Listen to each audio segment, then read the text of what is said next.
Olá, sejam muito bem-vindos para mais um episódio das Vacinas de Pensamento. Nós hoje temos connosco Joaquim Luís Coimbra, que é professor da Faculdade de Psicologia e Ciências de Educação da Universidade do Porto. Olá, Joaquim, seja muito bem-vindo e muito obrigado por ter aceitado este convite. Eu que agradeço o convite. Muito obrigado. Ora bem, eu costumo perguntar aos meus convidados, costumo começar por esta pergunta até para percebermos ao que vamos, passa a expressão. Quando eu convidei para esta conversa, o que é que lhe ocorreu? O que é que poderá ser para si uma vacina do pensamento? Passo-lhe a palavra. Bem, uma resposta óbvia, eu sou psicólogo, não é? Uma resposta óbvia de um psicólogo seria a de que a vacina é inoculação. Há até uma técnica, não é? Psicoterapêutica para preparar as pessoas para lidarem com as situações estressantes, que se chama mesmo técnica de inoculação do stress, de um autor canadiano que se chama Donald Meichenbaum, e chama-se mesmo técnica de inoculação do stress. E de facto a lógica é essa, é de inocular um bocadinho desse veneno, que é o stress, para a gente em pequenas doses aprender a lidar com ele, o domesticar, a controlá-lo e portanto com isso ter uma capacidade de ação mais eficaz, menos malévola para nós do stress. É exatamente a mesma lógica da vacina de um vírus qualquer, não é? Ok, então deixe-me fazer uma pergunta. E, seguindo essa lógica, que faz todo sentido, eu também pensei mais ou menos dessa forma, houve assim algum autor ou alguns autores que de alguma maneira começaram por ser vírus e depois o protegeram contra algumas coisas? Porque, por exemplo, no meu caso houve autores que eu li e que na altura foram muito virulentos, mas que depois me ajudaram a proteger contra uma série de coisas que andam por aí. Consegue identificar assim alguns autores que tenham sido importantes para si, mas que eventualmente até tenham começado por ser vírus? Ou não? Em que sentido é que podemos considerá-los Por vírus? exemplo, o Nietzsche é um autor que quando se lê causa algum mal-estar. No entanto, depois permite-nos perceber as coisas e permite-nos proteger contra vontade de poder, sei lá, algumas ideias que andam por aí. Por exemplo, o Freud para mim foi um autor que quando eu li foi muito virulento. No início achei aquilo muito estranho, mas depois acabou por ser importante para me imunizar contra por exemplo, as pessoas que só pensam em termos cognitivos e que se esquecem da parte emocional e do inconsciente, por exemplo. É mais nesse sentido. Agora, não tem que ser desta maneira. Já que foi por aí, pela ideia do vírus, e portanto, de inocular um vírus e depois a seguir, desculpe, caiu-me aqui a caneta, e depois a seguir, por ficar proteger, pergunto se eventualmente também concebe vacinas do pensamento dessa maneira. Ou não tinha pensado dessa forma? O Freud tem características dessas, de autor inicialmente virulento, sobretudo, e até é curioso que seja assim, e eu diria, sobretudo na obra não metapsicológica dele, portanto, é quando ele escreve sobre outras coisas, e ele praticamente não falha nenhum tema, nem nenhuma área, ele escreve sobre história, antropologia, cultura, arte, literatura, religião, política, ele escreve sobre tudo, direitos humanos. Portanto, é quando ele escreve sobre outras coisas, portanto, a chamada obra não metapsicológica dele, que ele pode ser mais virulento. Por exemplo, hoje a obra mais citada dele, ainda hoje à escala mundial, que é O Mal-Estar na Civilização, é capaz de ser uma das obras mais decepcionantes para uma primeira leitura para muitas pessoas, nomeadamente para jovens, não é? Quando ainda estão a tentar, ou idealizaram também muito uma certa imagem de Freud, um certo estereótipo que é veiculado por aí, muito nas montras da comunicação social, e portanto ficam muito decepcionados com Freud, de tal maneira ele põe de rastros muitas esperanças, muitas expectativas, muitos idealismos que eles nessas idades ainda têm, não é? Claro. Eu estou a pensar até que é interessante que diga isso, porque estamos quase a fazer 100 anos dessa obra e se calhar a coisa ainda está pior do que estava há 100 anos atrás. E acho interessante. E, depois, e sobretudo tocou num ponto que para mim é muito importante, que é o facto, precisamente do Freud, ser muito mais do que uma simples psicoterapia, ser uma espécie de teoria geral da ação humana, na medida em que engloba, vai a todas as áreas, como acabou de explicar, aos sonhos, aos xistes, à arte, a antropologia. Por exemplo, o Totem e Tabu é uma obra extremamente estranha de se ver no início. Quando a pessoa lê aquilo, fica assim, o que é isto? Mas de facto é um autor que, pronto, eu estou à vontade para falar, porque foi de facto um dos autores que mais me marcou. Mas independentemente desta ideia de ser um vírus, e mais pensarmos mais no lado da proteção, e eu estou a pensar, porque quando eu falei desta ideia das vacinas de pensamento, tinha em mente também xenofobias, polarizações, eu sei lá, uma série de aspectos que nós hoje estamos a vivenciar, e tem a ver também com o mal-estar civilizacional, e de facto houve autores que me ajudaram a proteger um pouco mais contra isso e a perceber melhor o sistema em que vivemos. Por exemplo, outro autor que eu referi, mas estes são os meus autores, foi o Marx, que foi um autor que foi muito importante em termos na parte da sociologia e da economia, que permitiu perceber o mundo de uma maneira muito diferente. O Joaquim Luís também consegue identificar assim alguns autores que tenham sido realmente importantes para si e o tenham ajudado a proteger contra estes vírus que andam por aí. Sim, dentro da psicologia tem impressão que alguns, e um deles é o Freud, e a seguir, desde logo, é o Lacan. E fora destas áreas mais precis, ainda nas áreas mais precis, gostava de realçar o Piaget, porque acho que é um autor que nos dá, ele próprio, inventor e trabalhando no domínio das estruturas psicológicas, das estruturas cognitivas, dá-nos estrutura para pensarmos, para nos pensarmos a nós e para pensarmos o mundo, e julgo que ainda hoje continua a ser um gênio pouco... É um autor bastante complexo e exigente. Nós vivemos em tempos mais fáceis, em tempos que não se compadecem com a exigência, e portanto não é muito lido atualmente, nem é muito cultivado. Está a tocar tal como Freud também, não é? Tal como Freud. É verdade, está a tocar num... quer dizer, mas o Freud, por exemplo, no campo da teoria crítica, nas minhas áreas, é um autor que ainda é muito referido. E o Lacan, então, também, não é? Claro. Agora, o Piaget nem tanto. Agora, de repente, é verdade, o Piaget. Mas o Piaget agora tocou num ponto muito importante, que eu também lembro de ter ficado muito, muito impressionado quando li os primeiros trabalhos do Piaget, e aquilo foi, de facto, muito, muito importante. E que medida é que acha que hoje o Piaget pode ser realmente importante, nomeadamente porque estamos a pensar também em jovens que nos estão a ouvir. Um dos meus objetivos foi também falar para os meus estudantes, tinha os meus estudantes em mente, alunos de Belas Artes, mas são pessoas com interesses muito diversos, muito abertos, de espírito, que gostam de ir buscar autores de várias áreas. Como é que poderia seduzir os meus estudantes a partir de Piaget? Agora, é um desafio que eu lhe faço. Agora, porque, de facto, não é fácil, não é? Porque a primeira impressão que as pessoas têm de Piaget, e sobretudo os jovens, quando começam a lê-lo, é de que ele é muito árido. E, de facto, ele cultiva um certo formalismo do pensamento. Tudo nele é processual, não é? E é para chegar a alguma coisa que ele partilha, por muito que pareça que não, partilha diretamente com Freud, já agora, e é aquilo que Lacan descobre em Freud, não é? É que ambos são estruturalistas, não é? E, portanto, que o nosso locus último é o da linguagem, não é? Nós somos produtos da linguagem, e só na linguagem é que existimos. Quando batemos um no outro, dois humanos, esse bater não é só o bater físico, não é? É um bater discursivo, tem que ser falado, vai ser falado, é falado para si próprio porque dói o que é batido, é falado pelo outro que é o agressor, é falado pelos de fora, e portanto é nessa discursividade que nós existimos individualmente e coletivamente. E é isto que Piaget nos mostra, até onde é mais explícito, é um pequenino livrinho da coleção que seja, que se chama mesmo de Estruturalismo, e é isso que Lacan descobre em Freud e propõe um retorno a Freud, também baseado num que fez agora há 100 anos, que é o último livro, foi considerado um dos primeiros, numa daquelas votações que nos Estados Unidos fazem, não é? Na internet, um dos 10 melhores livros do século XIX. de facto, a interpretação dos sonhos é um livro do século... 1899. Pois, desculpa, foi um dos melhores livros do século XX.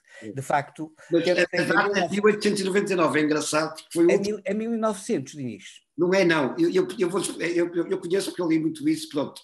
O livro foi publicado em novembro de 1899, só que eles, muito inteligentemente, puseram 1900. Precisamente para ser o meio do século XX. Continua a ser século XIX, porque 1900 é o último ano do século XX. Está bem, ok, tudo bem. Pois, mas, no entanto, nos Estados Unidos foi considerado um dos melhores, um dos 10 melhores do século XX, é isso mesmo. Mas, de facto, continua a ser do século XIX. E é nesse livro que ele mostra, por essa conceptualização a partir de uma teoria dos símbolos que ele próprio construiu, a conceptualização de que os sonhos não são outra coisa senão as diferentes estruturas discursivas em diferentes planos, em diferentes níveis e em diferentes operações de tradução e de retroversão que são o mesmo processo de nos estruturar a partir da linguagem, não é?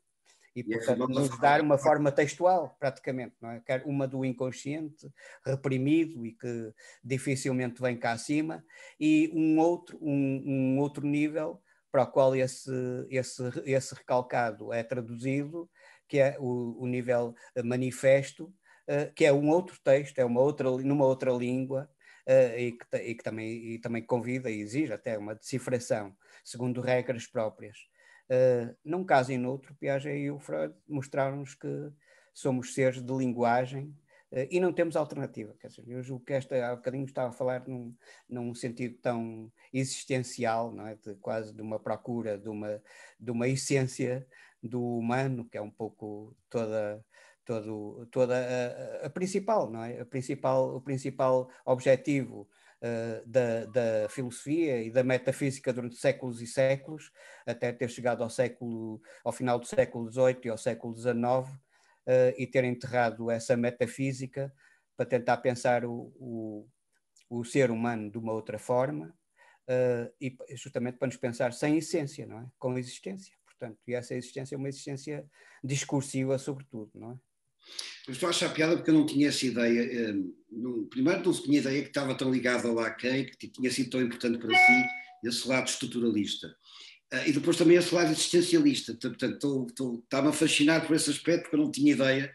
Já não falamos há muitos anos, e não tinha ideia que tinha essa ligação tão próxima, ou que tinha essa leitura estruturalista lacaniana, que é uma leitura possível do Freud, não é a única, como é evidente, mas é uma das possibilidades, é uma das abordagens. E é interessante porque eu tenho entrevistado várias pessoas para este canal que também estão muito ligadas ao lado lacaniano. Entrevistei o José Martinho, entrevistei o Marcelo Vera. Martinho, claro. O Vítor Oliveira Jorge. Pronto, e o Vítor Oliveira Jorge, que precisamente agora também está muito ligado a essa abordagem.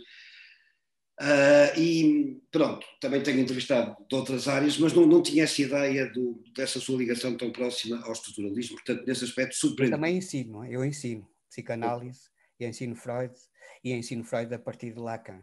Pois. E também fui ensinado por uma grande professora, que provavelmente também conhece, que é a professora Brigitte Detry, que foi professora aqui no Porto, na Universidade do Porto, e depois foi para Lisboa, há muitos anos já. E para além de, portanto, já falamos aqui de Sartre, já falamos de Freud, já falamos de Lacan, e, por exemplo, Lacan, agora voltando a Lacan, em que medida é que acha que o Lacan também é hoje um autor importante? Portanto, já falou dessa ligação da linguagem, do simbólico também, pronto, pode ser por aí, não é? Mas estou a tentar perceber um pouco melhor em que medida é que ele poderá ser também uma espécie de vacina. É mais por esse lado do simbólico, é mais por esse lado, nós estamos sempre da linguagem, não podemos sair dela, não é? É nesse sentido que... Se eu tivesse que responder, eu acho que era por aí mesmo. Pois. Por nos ter mostrado como nós somos texto e estarmos sujeitos também a um léxico, a um dicionário que pode ser mais lato ou mais estreito, e a regras da gramática, de diferentes níveis de complexidade. E é claro que há gramáticas mais simplistas, que nos dão menos oportunidades de explorar e de viver este mundo, e há outras que nos permitem mais escolhas e, portanto, que nos podem levar a níveis de complexidade e de abstração mais elevados, não é? E para além desses autores, há sim outros autores que queira trazer à colação e que de alguma maneira também podem ser autores fora, quer dizer, literários, por exemplo, podem ser filmes, viagens, ou sei lá, outras experiências que foi tendo e que de alguma maneira também foram importantes e ajudaram a vacinar, neste sentido mais metafórico do termo. Há assim alguma coisa que Gosto de poesia também, gosto muito de poesia. Se calhar não se vai surpreender se eu disser que gosto muito do Álvaro de Campos, não é? E é o heterónimo de que gosto mais no Fernando Pessoa. Também eu tenho piada que eu também. Tabacaria. Exato. Por exemplo, esses são os muitos. E esta maneira como a gente vai desperdiçando a vida, não é? Pois, houve um poema, é verdade, houve um poema que eu durante muitos anos disse, que eu já não me recordo bem, mas que era um poema em linha reta. Nunca conheci ninguém que tivesse levado porrada, todos os meus amigos têm sido campeões pronto, e era do Álvaro de Campos. E percebo perfeitamente que gosto do Álvaro de Campos, que também foi dos heterónimos que eu mais gostei. Outros autores, eventualmente queira... Por exemplo, o Saramago, para mim, foi um autor que me vacinou muito. Sim. O Ensaio sobre a Cegueira, por exemplo, foi um romance, um livro, um livro de ficção que me marcou imenso. Não é? Não posso dizer que seja dos que admiro muito, mas não posso dizer que seja dos mais... Porque aqui há diversidade. Há bocadinho falou do humor, não é? O humor é aquilo que, ou achar graça, ou achar piada a qualquer coisa que é dito ou que é feito, é uma questão de um casamento muito subtil entre aquilo que é mostrado e que potencialmente tem piada, tem humor, tem graça, e a minha estrutura psicológica em níveis de que eu não tenho consciência, não é? De uma forma tão subtil que é impossível tomar consciência disso. Portanto, o que é que me faz casar com um certo tipo, ou achar graça a certo tipo de piadas e outras pessoas não, e vice-versa, não é? Também não achar graça a certas coisas e outras pessoas sim. Isto, de facto, é uma questão de emparelhamento aqui, de casamento a um nível muito subtil, muito fino e dificilmente consciente, tornado consciente, da minha estrutura psicológica mais profunda, com a estrutura simbólica daquilo que me é mostrado como sendo um objeto de graça, não é, de piada. E ok, isso fez-me mudar natural, mas o Freud tem uma abordagem do Freud um bocadinho diferente dos xistos do humor. Mas quer dizer, voltando, estamos a falar de humor, estamos a falar de poesia, mas quer dizer, prefere falar, acha que para si faz mais sentido humor e poesia do que, por exemplo, romance, ficção em geral, prosa? Gosto de romance, gosto de romances grandes também. Hoje em dia a gente tem pouco tempo para ler, não é? Isso é verdade, isso é verdade. Estamos tão dominados por esta nova forma de burocracia, que é que nos chega à casa pelas plataformas eletrónicas, que não temos tempo para trabalhar, não é? Vivemos a naufragar em mares de ficheiros e de documentos informáticos, sem tempo para responder, nem sequer para ler as mensagens eletrónicas que nos chegam todos os dias, e é claro que não nos sobra nenhum tempo para trabalhar, não é? E muito menos para ler. Hoje em dia os professores universitários já não leem, não? Já não têm tempo para ler, portanto também são cada vez mais executantes desse projeto, um projeto burocrático que estas tecnologias informáticas tornaram todo poderoso, não é? E quase inquestionável, não é? E que nos proletarizou a todos os académicos. Precisamente, e eu acho que está, e aí o Marx também foi um autor que me ajudou a perceber bem isso. É. Nós todos estamos a ser proletarizados, sem dúvida alguma. Exatamente, e o Bernard Stiegler também, inspirado em Derrida, em Lacan também. A miséria do simbólico, não é? Eu tenho um livro sobre isso. Eu por acaso não li, já ouvi várias vezes, mas nunca li. Da miséria simbólica, acho que é assim. Exato, a miséria simbólica, é isso. Mas eu não li, confesso. Esta miséria simbólica é de facto esta atração pelo concreto que temos até na academia, não é? Que não podemos dizer nada se dissermos que alguma coisa é teórico. É claro que quando estamos a dizer alguma coisa que é teórica ou conceptual, estamos a dizer que é simbólica, não é? Mas se dissermos isso, estamos logo a entrar no território daquilo que é irrelevante e até que é inimigo da academia. Portanto, o que interessa é o prático e o concreto, isto é, o não simbolizado, não questionado, não refletido, não construído. E é isto que hoje em dia tem prioridade, de facto. Muito bem. Joaquim Luís Coimbra, muito obrigado pelo seu depoimento, pela sua partilha, foi um gosto. Como continuo a dizer, fiquei surpreendido porque não tinha essa ideia. Eu fui seu aluno há 30 anos. Quando acabei o meu curso de antropologia, fui fazer umas cadeiras de psicologia para a Uhum. Faculdade de Psicologia, e na Na altura, Rua das Taipas ainda. não percebi. Na Rua das Taipas ainda, não. Não, não foi No no Campo Campo Alegre. Alegre. No Já foi Campo no Alegre, Campo Alegre. certo. Mas, na altura, lembro-me bem das suas aulas, que foram importantes. Entretanto, passaram-se estes anos todos, eu não tinha esta ideia que estava tão ligado ao Lacan e que tinha se interessado tanto pelo Não sei, pensamento. foi o que saiu hoje, não é? Também. Se calhar não estou assim tanto, não é? Mas foi a nossa conversa anterior à vacina, não é? Já nos puxou um pouco para aí, talvez, não sei. E é Eu um pouco fruto sem do querer acidente. infectei-o. Sem querer, antes da conversa, infectei-o. Infectou, exato. É tudo também um pouco assim, essa lógica mais geral da dialética entre o desejo e a necessidade e o acaso. O acaso levou-nos para aqui, temos só que levou É bem até. verdade, isso também agora faz-me lembrar também precisamente uma vez um pensamento do Saramago que dizia: o que eu escrevi naquele dia, de certeza que não ia escrever no dia seguinte, quer dizer, Pois, é sim, daquele dia, sem sem dúvida. dúvida. Portanto, isto é muito também, tem muito a ver com a disposição do dia, com a interação, com a forma como a coisa se desenrola, etc. Joaquim Luís Coimbra, muito obrigado pela sua partilha e até breve. Tive muito gosto, muito obrigado.